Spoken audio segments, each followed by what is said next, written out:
В науке главное эксперимент. Для того, чтобы нам понять, что нам делать с городом, нам нужно экспериментировать. Вот мы решили сегодня провести маленький, простой, но очень действенный и очень эффективный эксперимент. У нас есть 4 ребят.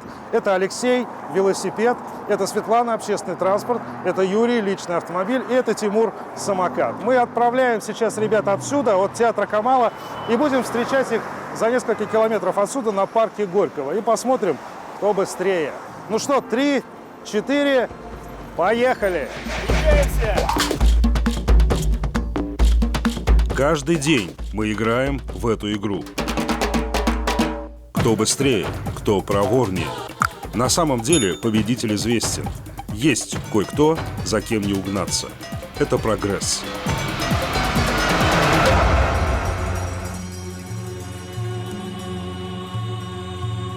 Прогрессом в области транспортных решений в Казани не пахнет. Казань вообще город, утративший подобные вкусы и запахи, без обоняния будущего. Поэтому места в этом нашем общем доме нет ни для кого, кроме четырехколесных и двуногих. Эти дальние родственники еще как-то терпят друг друга, хотя и живут по разные стороны забора.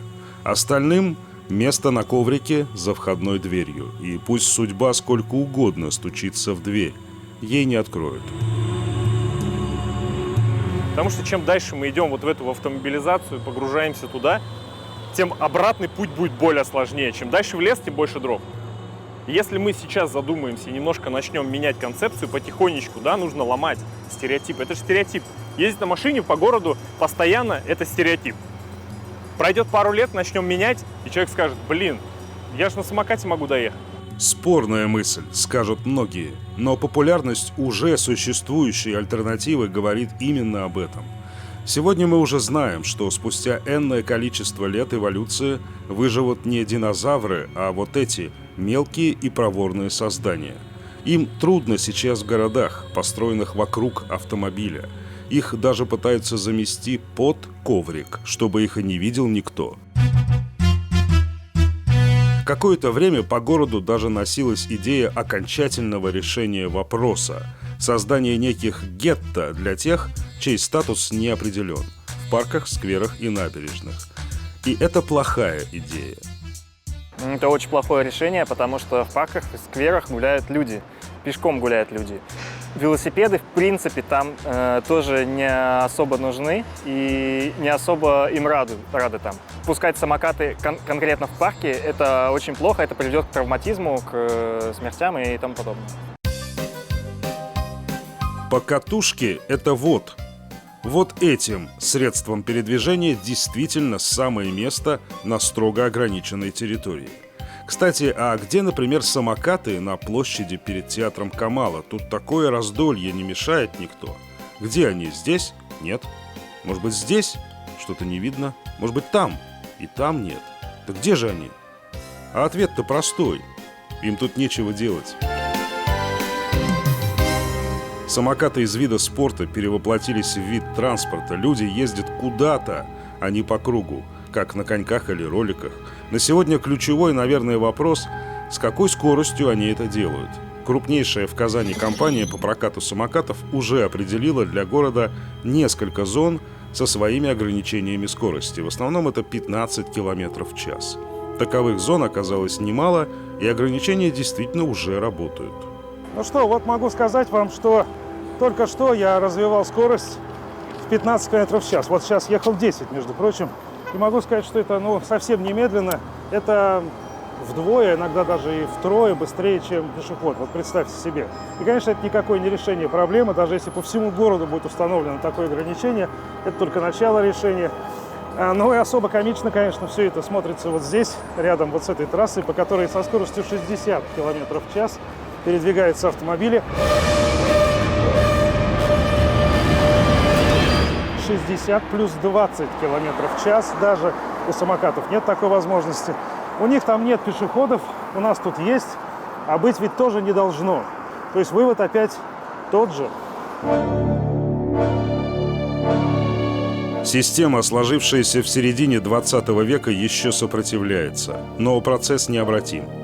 Велодорожки, дорожки для всех остальных средств индивидуальной мобильности – это слом всей системы. мы понимаем. Но в этом, как ни странно, заинтересованы и сами автовладельцы. Предложение рождает спрос, и чем больше людей пересядут на 2 или даже 1 колесо, тем меньше будет машин на дорогах, это очевидно. Но только это должны быть все-таки транспортные артерии. Ну какую, скажите, пользу может принести вот такая дорожка из одного конца Черного озера на другой? Тут на неведомых дорожках следы невиданных зверей только. Это детская песочница, но мы не дети. Естественно, если нарисовать одну велодорожку в вакууме, да, такую, которая ведет из никуда в никуда, то кто по ней будет ездить? Велодорожка должна идти от жилых домов до центра города, то есть по основным магистралям, по основным всем улицам, они все должны быть оснащены велодорожками. Из дома в центр, из дома или с работы хотя бы до метро, чтобы менять виды транспорта. Но у наших станций метро нет даже велопарковок, а вот у общественных туалетов, кстати, от чего-то они имеются. Интересное представление о том, куда мы все катимся, правда? И есть ли у нас вообще иллюзии, что в городе мало места для вело- или сим-дорожек? Да, не на тротуарах опять, подселяя быстрых пешеходов к менее маневренным. А вот здесь, да, за счет проезжей части именно так. Это деньги, конечно. А вот это большие деньги. Временные полосы для симов на улицах даже поменьше, где, например, нет общественного транспорта. Мы нарисовали за полчаса то, что можно хотя бы попробовать сделать и в жизни. Именно так сейчас делают в Москве и Петербурге, и нам когда-нибудь придется сделать то же самое. Прямо сейчас нужно начинать их рисовать, потому что решение, по сути, не стоит никаких денег, но при этом дает понимание, что город действительно идет навстречу к велосипедистам. Начинать нужно с малого, и начинать нужно срочно, потому что город уже начинает становиться в пробке, несмотря на то, что когда была универсиада? Недавно. Так кто же все-таки быстрее? Прогресс или мы? Даже наш нехитрый эксперимент показал, что быстрее прогресс. От театра Камала до парка Горького альтернатива не проиграла никому. У нас есть победитель, в котором мы, кстати, нисколько не сомневались. 13 минут. Я ехал, болтал на камеру, вообще не спеша. Вообще не спеша. То есть, если бы я напрягся, это было бы другое время. Неожиданно.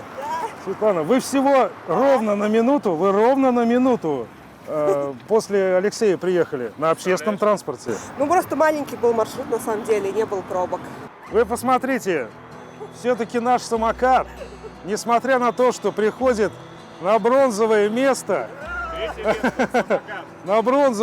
но ведь проиграл-то всего, Тимур, 3 минуты велосипеду и 2 минуты общественному транспорту. Неплохо. Автомобилей нету до сих пор. Автомобилей нет до сих пор. Ну и вот наш аутсайдер бежит. Как бы он ни бежал, он опоздал. 18 минут ровно. Это на 5 минут хуже первого результата. Какой вывод, как вам кажется, Тимур, из этого можно было бы сделать? Нужна инфраструктура, и тогда самокат и прочие средства индивидуальной мобильности смогут конкурировать и с общественным транспортом, и с велосипедом, и с прочим транспортом. И, возможно, станет самый-самый быстрый, удобный, комфортный транспорт в городе. Инфраструктура, безусловно, нужна. Самокатом и велосипедом было бы нам проще ездить по этой инфраструктуре. Абсолютно. Если бы были велосипедные дорожки везде, я бы ездила больше на велосипеде. И по каким-то своим делам, на работу, еще куда-то.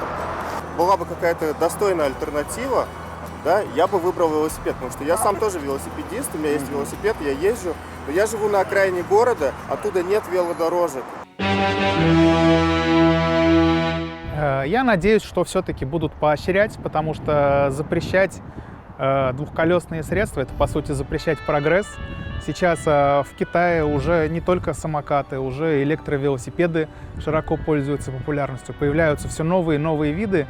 То есть прогресс уже, грубо говоря, не просто стучится в дверь, он уже лезет из всех форточек. Лучше возглавить этот прогресс, чем пытаться его запрещать.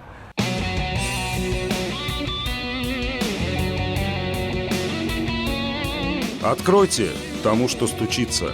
Не откройте дверь, оно влезет в окно. Нет альтернатив альтернативе. Бесподобное надо лечить бесподобным. Михаил Любимов, Андрей Мохов и Андрей Ключников. 7 дней.